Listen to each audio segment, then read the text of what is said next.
So অঙ্গীভূত আনসারদের জন্য আরেকটা যেটা গ্র্যাচুইটি ছিল, ঠিকভাবে ও বলতে পারে নাই। এইটা হচ্ছে যেহেতু একটা বিশাল, আমরা হিসাব নিকাশ করে দেখছি, বিশাল একটা আমাদের জনগোষ্ঠী, বিশাল একটা সংখ্যা, এটা রাষ্ট্র হঠাৎ করে কোনো কিছু করতে পারে না।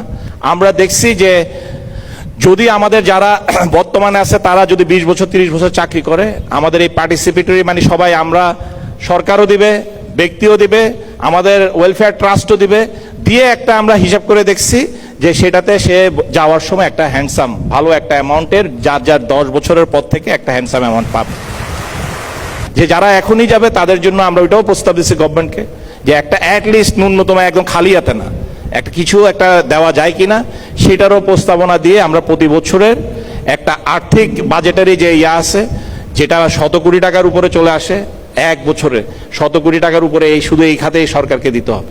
তো সেইটা আমরা অলরেডি প্রস্তাবনা মাননীয় প্রধানমন্ত্রীকে বলেছি।